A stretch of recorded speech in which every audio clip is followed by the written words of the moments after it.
श्री शास्त्री स्वामी Dharmaprasad Das ji BA BEd college में आप सभी विद्यार्थी मित्रों हार्दिक स्वागत है।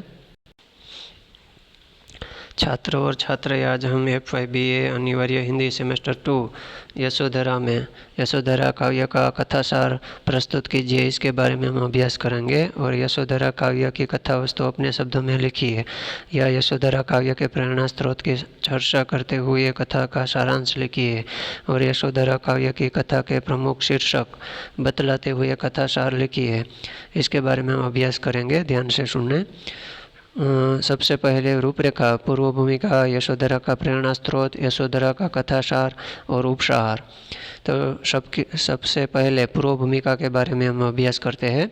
राष्ट्रकवि श्री मैथिली शरण गुप्त रचित यशोधरा काव्य में भगवान बुद्ध और उनकी पत्नी यशोधरा के जीवन की कथा वर्णित है। काव्य का शीर्षक यशोधरा होने के कारण इसमें यशोधरा के जीवन की विभिन्न घटनाओं, विशेषतः उसके विरह को कवि ने अधिक महत्व दिया है।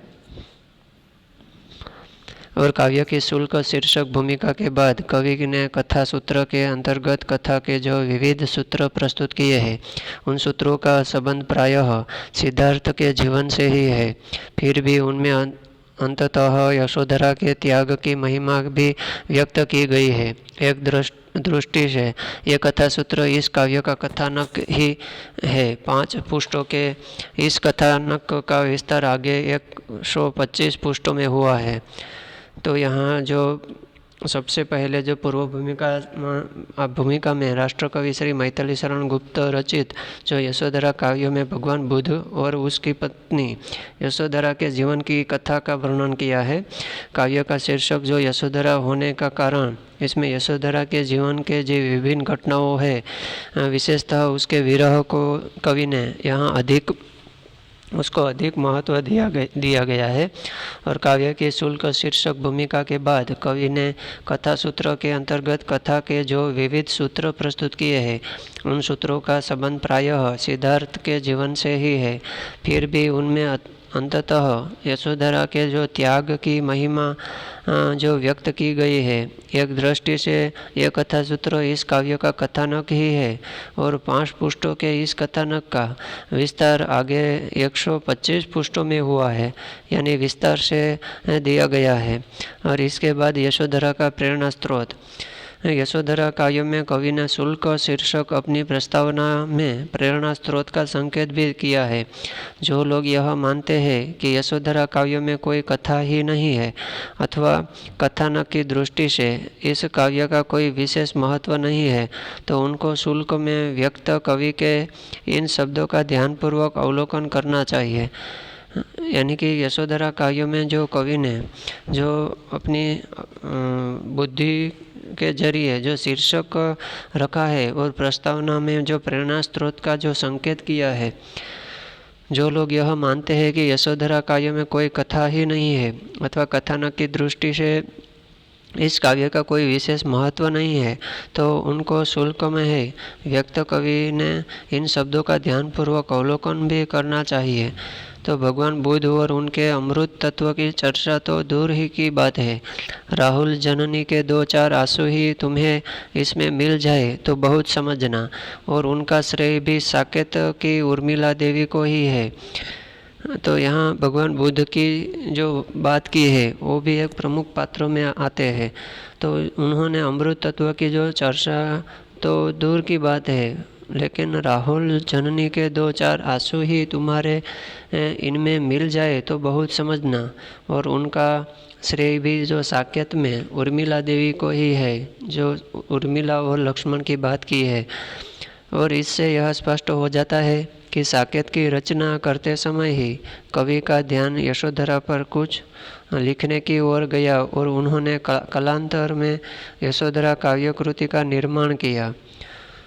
तो यहाँ स्पष्ट करते हुए जो लिखा है साकेत में कि इसमें रचना कवि ने जो ध्यान देकर यशोधरा पर कुछ लिखने का प्रयास किया है, जो कालांतर में यशोधरा काव्य कृति का एक निर्माण किया है।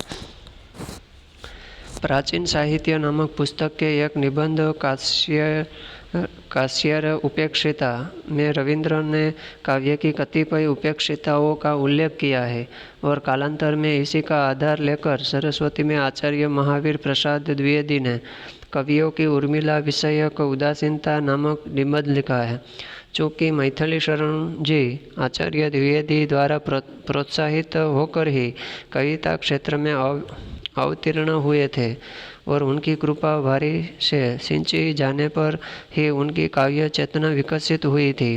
अतः उन्होंने चिर उपेक्षिता उर्मिला का चरित्र प्रथम बार साकेत शीर्षक महाकाव्य में प्रस्तुत किया और उन्हें इस कार्य में अत्यधिक सफलता भी प्राप्त हुई। तत्पश्चात साकेत में दोषों को दूर करने के लिए उन्होंने यशोधरा का प्रणयन किया।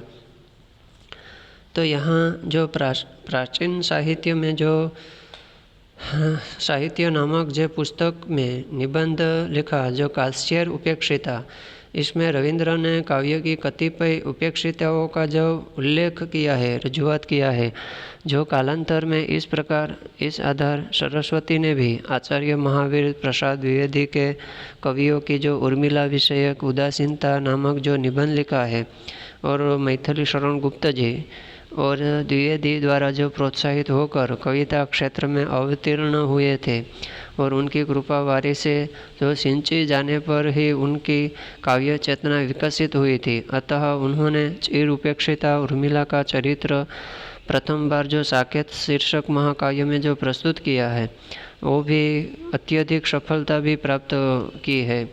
इसके बाद साकेत के दोषों को दूर करने के लिए भी उन्होंने यशोधरा का प्रणयन भी किया है। प्रस्तुत कृति पर कनिष्क के सभा कवि आचार्य अश्वघोष प्रणीत बुद्ध चरितम और सौंदर्यानंद का भी यथेष्ट प्रभाव है। यशोधरा के अनेक प्रसंग ऐसे हैं जिनमें अश्वघोष के प्रसिद्ध संस्कृत ग्रंथों की छाया परिलक्षित होती है। इस प्रकार यशोधरा की प्रेरणा साकेत की उर्मिला, आचार्य द्विवेदी, आचार्य अश्वघोष आदि से मिली है। अनुज सिया रामचरण जी का अनुरोध भी उल्लेखनीय है। तो यहाँ कृति में जो कनिष्क के सभा कवि आचार्य जो अश्वघोष प्रणीत हुआ बुद्धिचरितम और सौंदर्यानंदन का यथेष्ट प्रभाव भी पड़ा है। यशोधरा के अनेक प्रसंग ऐसे हैं जिनमें अश्वघोष के प्रसिद्ध संस्कृत ग्रंथों की छाया परिलक्षित होती है और इस प्रकार यशोधरा की प्रेरणा से साकेत में भी उर्मिला, आचार्य द्विवेदी, आचार्य अश्वघोष आदि भी मिलते हैं और अनुज सिया राम शरण जी का अनुरोध भी उल्लेखनीय है। इसके बाद यशोधरा का कथासार के बारे में हम कल अभ्यास करेंगे। अस्तु।